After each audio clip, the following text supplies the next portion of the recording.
Assalamualaikum warahmatullahi wabarakatuh. Yang terhormat Bapak Amiruddin, Sarjana Pendidikan Islam, Magister Pendidikan Islam, serta teman-teman yang berbahagia. Perkenalkan, nama saya Mardiana dari kelas 2 MPIA 1. Di sini saya akan mempresentasikan materi yang berjudul Sejarah Filsafat Abad Kontemporer, Aliran Eksistensialisme dan Pragmatisme, untuk memenuhi tugas mata kuliah filsafat umum. Baiklah, memasuki materi. Sejarah filsafat abad kontemporer. Filsafat berasal dari Griek, berasal dari kata philos atau cinta, sophos atau kebijaksanaan, tahu dengan mendalam atau hikmah. Filsafat menurut termnya yaitu ingin tahu dengan mendalam atau cinta pada kebijaksanaan. Menurut Ciceros, 1006-43 sesudah Masehi, penulis Romawi yang pertama memakai kata filsafat adalah Pitagoras pada tahun 497 sesudah Masehi, sebagai reaksi terhadap cendekiawan pada masanya yang menamakan dirinya ahli pengetahuan. Pitagoras mengatakan bahwa pengetahuan dalam artinya yang lengkap tidak sesuai dengan manusia. Tiap-tiap orang yang mengalami kesukaran dalam memperolehnya, dan meskipun menghabiskan seluruh umurnya, namun ia tidak akan mencapai tepinya. Jika pengetahuan adalah perkara yang kita cari dan kita ambil sebagian darinya tanpa mencangkup keseluruhannya. Oleh karena itu, maka kita bukan ahli pengetahuan, melainkan pencari dan penciptaan pengetahuan. Menurut Profesor Insinyur Pudjawijatna menerangkan juga, philo artinya cinta dalam arti seluas-luasnya, yaitu ingin, dan karena ingin itu selalu berusaha mencari apa yang diinginkan. Sophia artinya kebijaksanaan, artinya pandai, mengerti, dan dengan mendalam.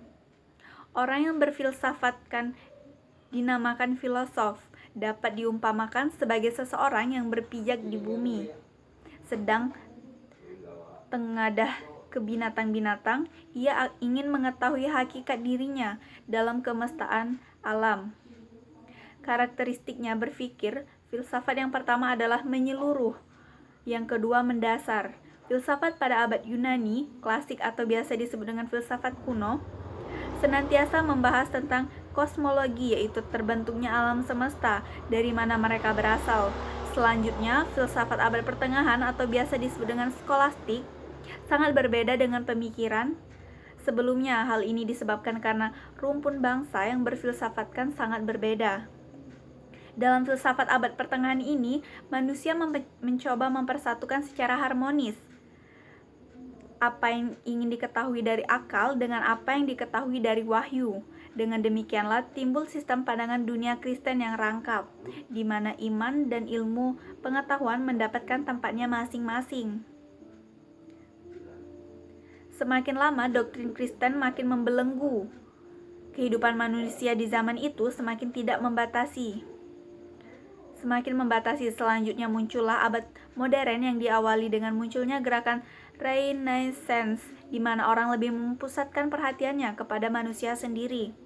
Renaissance kemudian disusul oleh pencerahan yang menjadikan manusia merasa dewasa, membebaskan diri dari tradisi gereja, sehingga mereka berusaha untuk menegakkan suatu pandangan dunia secara sistematis serta mengembangkannya secara metodis, sehingga menjadi suatu bangunan pandangan dunia yang lengkap.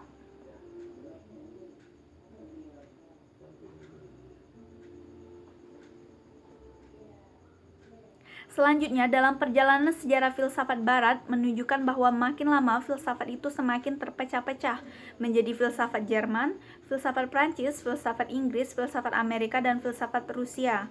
Mereka mengikuti jalannya masing-masing, membentuk kepribadian dengan cara mereka sendiri, sekalipun dengan caranya mereka tetap menampakkan suatu kesatuan. Sebab bermacam-macam pemikiran yang dikemukakan, apa bangsa itu sebenarnya hanya mewujudkan aspek yang bermacam-macam dari suatu keadaban. Filsafat kontemporer muncul diawali sikap ingin mendobrak teori filsafat modern yang menggunakan keuniversalitasan, kebenaran tunggal, dan bebas nilai. Oleh sebab itu, salah satu ciri yang terdapat dalam filsafat kontemporer ini mengagungkan nilai-nilai relativitas dan mini narasi dan lebih cenderung beragam dengan pemikiran. Aliran dalam filsafat barat kontemporer. 1. Pragmatisme. Di Amerika Serikat, aliran pragmatisme mendapatkan tempatnya yang tersendiri di dalam pemikiran filsafat. William James adalah orang yang memperkenalkan gagasan-gagasan pragmatisme kepada dunia. Aliran pragmatisme mengajarkan bahwa benar ialah ia yang membuktikan dirinya sebagai kebenaran dan perantaran akibat-akibat yang bermanfaat secara praktis. Aliran ini menganggap benar apa yang akibat-akibat bermanfaat secara praktis. Jadi patokan dari pragmatisme adalah bagaimana dapat bermanfaat dalam kehidupan praktis. Dan pegangan pragmatisme adalah logika pengamatan. Kebenaran mistis pun dapat diterima asalkan bisa bermanfaat secara praktis. Misalnya, ada penyembuhan alternatif yang menggunakan tenaga magis. Mengalami pribadi yang benar adalah pengalaman yang bermanfaat secara praktis. Tokoh-tokohnya yaitu William James, John Dewey, F.C.S. Shiller.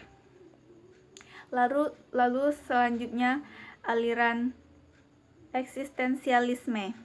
Kata eksistensi berasal dari kata ex atau keluar, dan sistensi yang diturunkan dari kata kerja sisto atau berdiri menempatkan. Jadi eksistensialisme dapat diartikan manusia berdiri sebagai diri sendiri dengan keluar dari dirinya. Manusia sadar bahwa dirinya ada, dapat meragukan segala sesuatu hal yang pasti, yaitu bahwa dirinya ada. Eksistensialisme adalah aliran filsafat yang memandang segala gejala dengan berpangkal pada eksistensi. Eksistensi sendiri merupakan cara berada manusia di dunia, dan cara ini berbeda dengan cara berada makhluk-makhluk lainnya. Benda mati atau hewan tidak sadar atau keberadaannya, tetapi manusia menyadari keberadaannya. Manusia sadar bahwa dirinya, keberadaannya sangat bereksistensi. Oleh sebab itu, segala sesuatu berarti selama menyangkut dengan manusia. Dengan kata lain, manusia memberikan arti pada segalanya. Manusia menentukan perbuatannya sendiri. Ia memahami diri sendiri sebagai pribadi yang bereksistensi.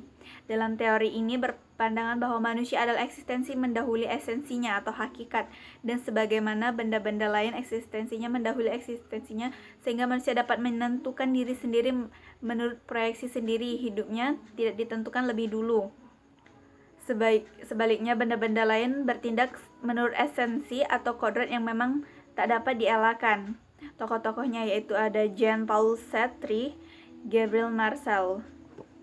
Baiklah, sekian presentasi dari saya. Apabila ada salah kata, saya mohon maaf. Saya akhiri, wabillahi taufiq wal hidayah. Wassalamualaikum warahmatullahi wabarakatuh. Terima kasih.